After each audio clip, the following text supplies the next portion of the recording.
Dear aspirants और students, आज की सिटिंग में हम CSS एंड PMS इंग्लिश एसे के फंडामेंटल्स के बारे में स्टडी करेंगे। जो आज का हमारा सेशन है उसमें हम देखेंगे कि क्या रिक्वायरमेंट्स हैं English essay writing when it comes to such comparative exams है CSS एंड PMS। इस लेक्चर के थ्रू हम कोशिश करेंगे कि वो तमाम मिथ्स को ब्रेक करें जो कि मार्केट में एग्जिस्ट करती हैं एंड जिनके थ्रू एस्पिरेंट्स के माइंड में एक फेयर को इंस्टॉल किया गया है कि CSS इंग्लिश एसे जो है ना is a hard nut to crack. इसमें हम सर्टेन एरियाज या जिन एरियाज को हम देखेंगे वो आप लोगों को मैं आप लोगों के सामने शेयर करता हूँ। But before that I would like to introduce myself to you people for once again. Yours truly had attempted CSS 21 and I had scored 58 marks in English essay writing, 77 marks in PMS 2022.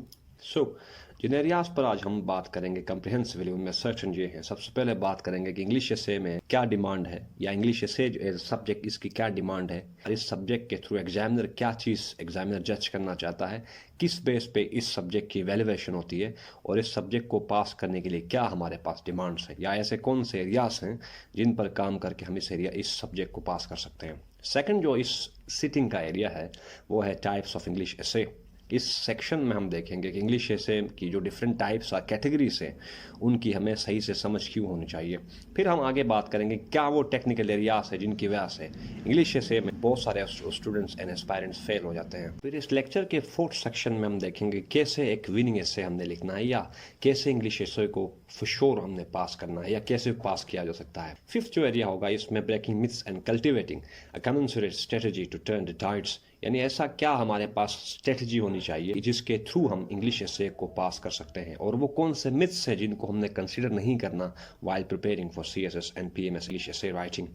Finally हम देखेंगे कि वो कौन से parameters हैं available हैं eight the disposal of examiner और commission B it federal और प्रोविंशियल, जिनके थ्रू और जिसके थ्रू एग्जामिनर जो है वो हमारे पेपर्स या इंग्लिश एसे का जो सब्जेक्ट है उसको इवेलुएट करता है और उस इवेलुएशन पे क्या ऐसा क्राइटेरिया है जिसके थ्रू एग्जामिनर और स्टूडेंट्स को पास और फेल करता है।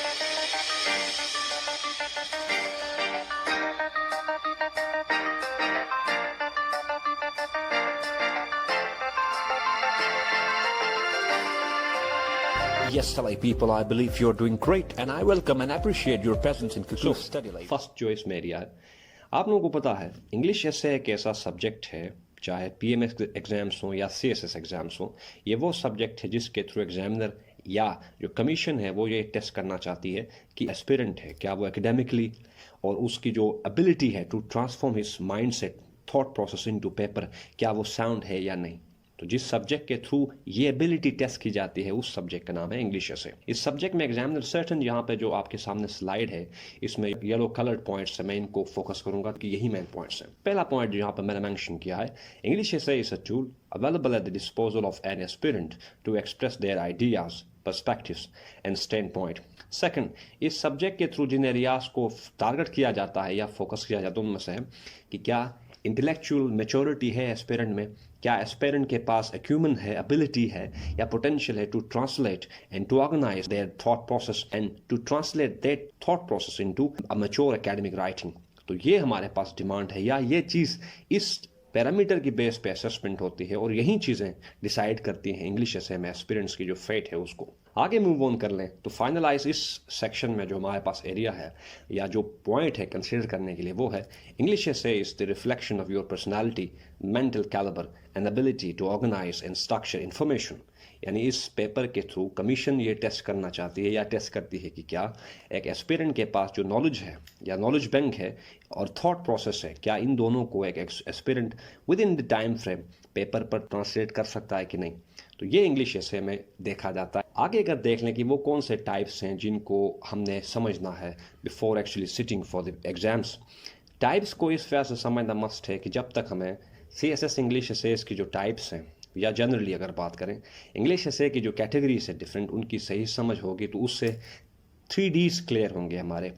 किसी टॉपिक या गिवन टॉपिक की डिमांड क्या है, किस डायमेंशन एंड डायरेक्शन में उस टॉपिक को हमने लेके चलना है और उसको किस डेप्थ तक लेके जाना है। So different types and categories को समझने के लिए या समझना इस वजह से ज़रूरी है कि इस समझ के थ्रू हम किसी भी टॉपिक की डिमांड, डायमेंशन एंड डेप्थ को मेजर कर सकते हैं। सो डिफरेंट टाइप्स की अगर यहाँ बात करें कि इंग्लिश एसे में कौन से डिफरेंट क्लासेस हैं, कौन सी डिफरेंट कैटेगरीज है, तो फर्स्ट हमारे पास जो क्लास है या टाइप है वो एक्सपोजिटरी इंग्लिश एसे है।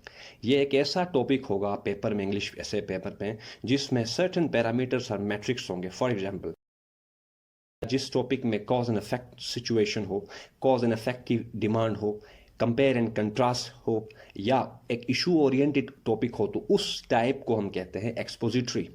यानी एक ऐसा टॉपिक जिसमें कॉज एंड इफेक्ट की बात हो, या वो टॉपिक कॉज एंड इफेक्ट पर बेस्ड करता हो, या उसमें कंपैरिजन एंड कंट्रास्ट की बात हो, और वो इशू ओरिएंटेड हो, तो उस टॉपिक को हम कहेंगे कि ये एक एक्सपोजिटरी एसे है।